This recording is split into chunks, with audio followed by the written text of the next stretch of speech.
담대한 투자 시간으로 이어가 보겠습니다. 참 투자처도 다양하고 종목들도 다양한데 오늘은 저희가 또 안정적인 수익을 낼 수 있는 투자처에 대해서 다시 한번 정리 도와드리면서 여러분들 수익률도 극대화할 수 있도록 조언 드리도록 할게요. 함께 하실 분은 미래에셋자산운용 ETF 운용 부문 김민 본부장입니다. 어서 오십시오. 네, 안녕하십니까? 네. 네. 여기 스튜디오는 또 처음 오시는 거죠? 네, 오늘 처음 오는데 아주 스튜디오가 크고 네. 올해 그 청룡의 해인데 뒤 배경이 멋있죠. 네, 청룡의 색깔이라서 더더욱 좋은 것 같습니다. 이 기운을 저희가 받아서 네, 오늘 네. ETF에 대해서 다시 한번 정리해 드릴 텐데 네. 이 내용도 기운과 함께 시청자분들에게 좀 전달이 됐으면 좋겠습니다. 네, 네. 먼저 작년이었잖아요. 23년. 나라별로, 국가별로 대표 지수의 상승률부터 한번 정리를 해보면서 출발해 볼까요? 네, 네. 2023년 증시 한번 글로벌 증시를 한번 정리해 네. 드리도록 하겠습니다. 첫 번째는 미국인데요. 미국 하면 나스닥인 것 같습니다. 나스닥이 글로벌 증시에 상장된 대표 지수들이 굉장히 많은데 그중에서 가장 미국의 빅테크를 듬뿍 담고 있는 나스닥이 44%로 가장 좋은 수익률을 올렸고요. 두 번째 미국 대표 지수입니다. S&P 500이 25% 오르는 모습을 보였고요. 다우존스가 세 번째 미국의 대표 지수인데 13% 오르는 모습을 보였습니다. 두 번째로는 우리나라를 이야기하고 싶은데 한국 같은 경우에는 코스닥이 굉장히 좋은 모습을 보였습니다. 그래서 27% 오르는 모습을 보였고요.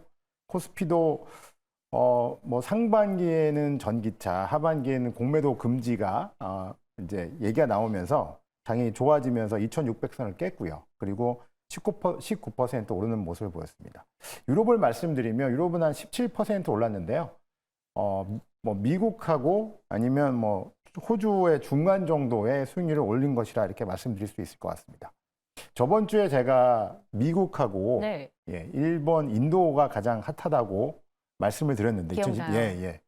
그 일본 증시를 보시면 잃어버린 30년이라서 그런지 3만 포인트를 뚫었고요. 지금 33,500포인트에 이르고 있고 작년에 봤더니 수익률이 30%를 넘었더라고요. 그래서 두 번째로 미국 나스닥 다음에 두 번째 좋은 지수 수익률을 보였고요. 그 이유는 이제 엔저이 기반 아래서 일본 반도체 소부장이라든지 일본의 자동차 회사라든지 종합 상사들이 좋은 성과를 내면서 일본 지수 니케이 225가 30% 올랐습니다. 호주가 조금 안타까운데 호주는 굉장히 중국 경제랑 아주 단단하게 연결이 되어 있는데요. 중국이 작년에 좋은 경제 성장을 이루지 못하면서 호주 지수 AS 200이라는 지수가 9.28%밖에 오르지 못하는 좀 안타까움이 있었습니다. 방금 말씀드린 대로 중국과 홍콩이 뭐 하나의 중국 뭐 문화권, 경제권인데요. 상해 종합 지수는 마이너스 4%, 그리고 홍콩의 항생 지수는 마이너스 15%였는데 오직 유일하게 중국과 홍콩만이 마이너스의 지수 상승률을 보였습니다.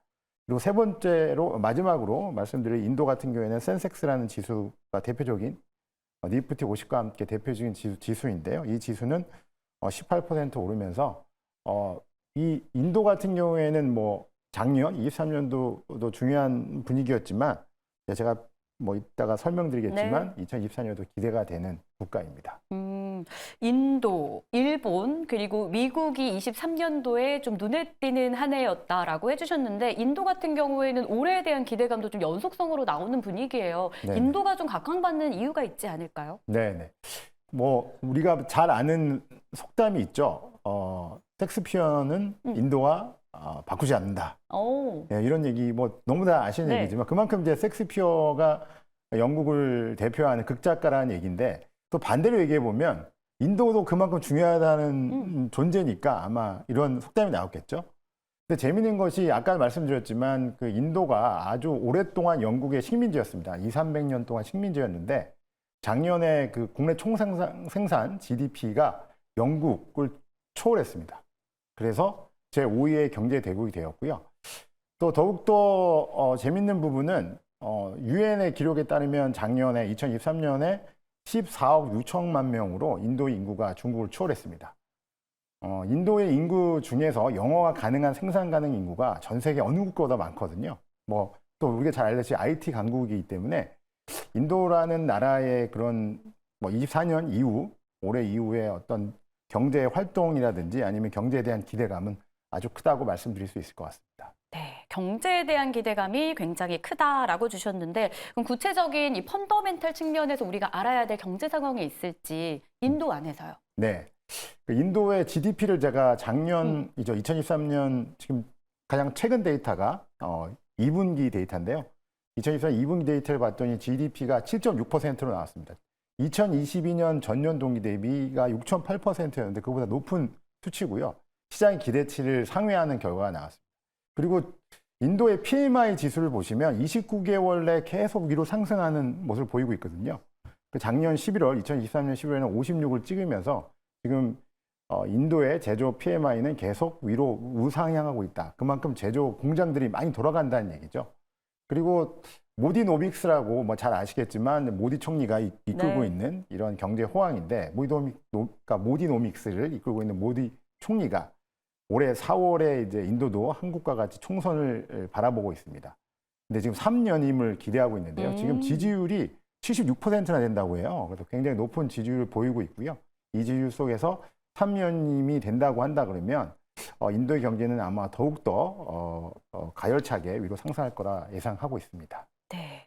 말씀 주신 대로라면 사실 인구 가장 많은 국가 어딘가 했을 때 중국을 가장 먼저 꼽는데 인도가 지금 중국도 제쳤고 그렇죠. 맞습니다. GDP의 경우에도 영국을 추월한 상황에서 세계 5위 경제 대국으로 지금 떠오르고 맞습니다. 있습니다. 네. 그런 상황에서 앞으로에 대한 기대감도 높아지고 있는데 그럼 ETF 시장 안에서도 인도와 어떻게 관련된 그런 투자처가 있지 않을까 싶은데 네네. 매력 있지 않을까요? 네, 맞습니다. 그래서 이 인도 관련된 ETF가 작년에 많이 상장이 되었고요.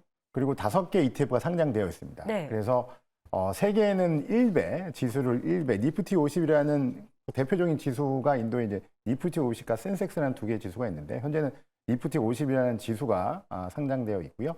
그 지수 1배인 ETF가 3개가 상장되어 있고 또 레버리지 2배의 ETF가 추정하는 ETF 2개가 상장되어 총 5개 ETF가 국내 상장되어 있고요. 그중에도 타이거 인도 니프티 50이라는 ETF가 현재 손자산총액 스탁고가 2,150억에 이르고 있고요. 현재 작년에 4월 달에 상장이 됐는데 굉장히 빠르게 개인 투자자들, 개미분들이 관심을 가져주셔가지고 굉장히 우상향으로 올라가고 있고요. 그리고 나머지 뭐 코세프라든지 코세프 인도 니프티 50이라든지 코덱스 인도 니프티 50이라든지 그 레버리지 ETF, 뭐 타이거 인도 니프티 50 레버리지 ETF 등 이 ETF들이 굉장히 급격하게 많은 관심을 보이면서 올라오고 있습니다. 그리고 아직 뭐 상장은 안 됐지만 많은 ETF 운용사들이 아마도 인도의 뭐 섹터에 투자하는 ETF, 예를 들면 인도 IT라든지 인도 소비재라든지 인도의 뭐 여러 가지 젊은 그 투자자들한테 젊은 소비자한테 투자하는 ETF 등 많은 ETF를 고려하고 있기 때문에 아마 2024년 올해에는 더 많은 ETF들이 인도 관련 ETF들이 상장되지 않을까 하는 기대감을 가지고 있습니다. 네, 결국 이 세계 각 국가들도 우리나라가 최고다라는 마음으로 계속 성장을 하기 마련인데 인도의 급속도의 이 성장과 함께 ETF 안에서도 5개 정도 상장이 이미 되어 있다 보니까 이것들을 활용해서 우리가 수익을 또 누려볼 수 있지 않을까라는 그런 이야기들을 오늘 나눠봤습니다. 도움되셨길 바라면서 오늘은 여기서 마무리해야 될 것 같아요. 김민 본부장이었습니다. 고맙습니다. 네, 감사합니다.